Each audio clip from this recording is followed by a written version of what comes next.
To the non-melanated, a humble poet's eulogy for white supremacy. Listen and listen well. Lend me your ear. You are worshiping a ghost. You have built an altar to a mistake, a phantom that has never drawn a single breath in the long, sweating, vibrant history of our species. The idea of whiteness is not an ancient truth. It is a recent, flimsy, and bloody invention, a transaction masquerading as a tribe. Let us begin with the body, since you are so obsessed with its surface.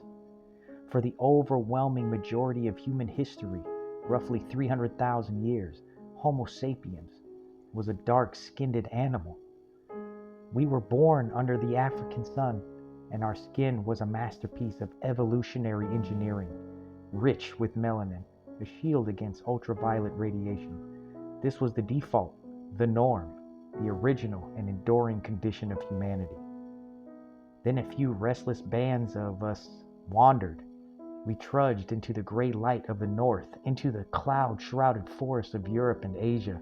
Here, the fierce sun was a memory, and here, a problem emerged: vitamin D. We needed it to survive, and we make it with sunlight. Under heavy clouded cover with clothes on our backs, dark skin became a liability. It was too efficient as a shield. So evolution, that pragmatic, unfeeling mechanic, tinkered. It favored random mutations that reduced melanin. It selected for paler skin, a biological concession to a lack of sunlight. White skin is not an upgrade. It is a loss of function. It is a vitamin D absorption hack, a workaround for cloudy weather. To build a throne upon this pale accident is like a fish claiming supremacy because it lost its legs. You are celebrating a deficiency. And when did this happen? A mere blink ago, around 8,000 years ago, and it became widespread only 4,500 years ago. The pyramids of Giza were already ancient when the first truly white Europeans appeared. Your entire racial identity is younger than the concept of writing.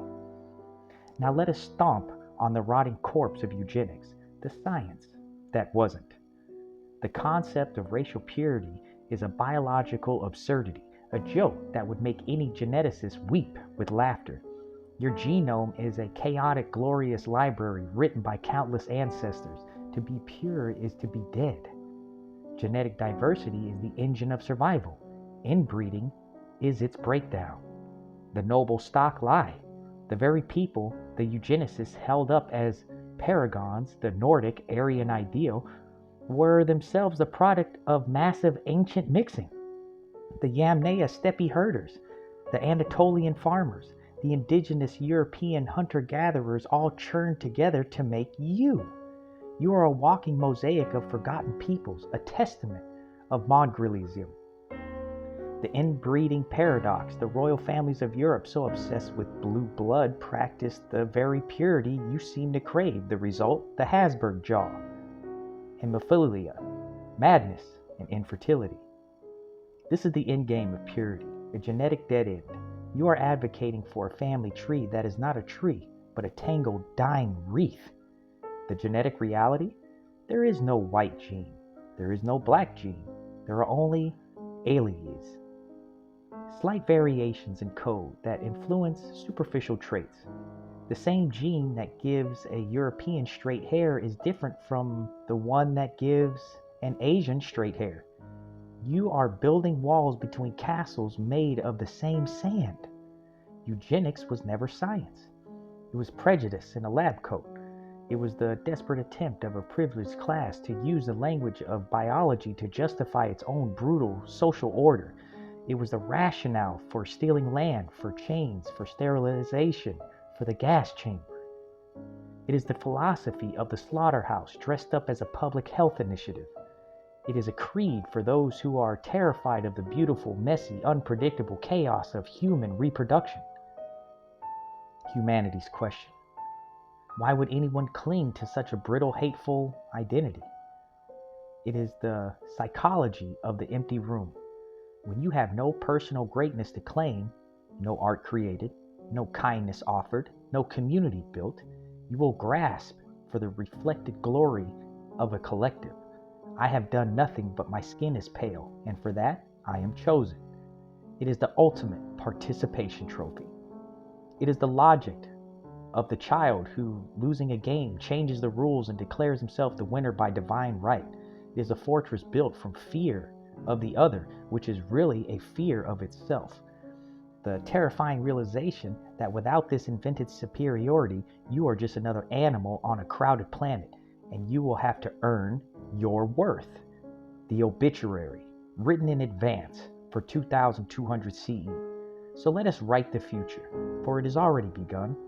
The walls you were trying to reinforce are already crumbling, not from force, but from irresistible tide of human desire. Love, that great subversive genetic blender, is laughing at your borders. By 2200, the very categories you cling to will be meaningless. The global human population will be a spectrum of beautiful blended shades, a living, breathing, walking refutation of your entire worldview. Whiteness will not be conquered. It will be obsolete. It will be a footnote in the history of human folly, a curious, sad chapter about a time when people mistook a weather adaptation for a destiny. It will be archived along bloodletting and the flat earth, a discarded theory that caused incalculable suffering before we finally outgrew it. Your ideology is a scream into a hurricane. The storm is our shared, mixed, gloriously impure human future. The wind is the result of millions of daily acts of love and migration that you cannot stop. The scream will be forgotten the moment it leaves your lips. You are not defending a heritage. You are a museum guard for an empty museum, protecting a throne that never existed in a kingdom that was always a mirage.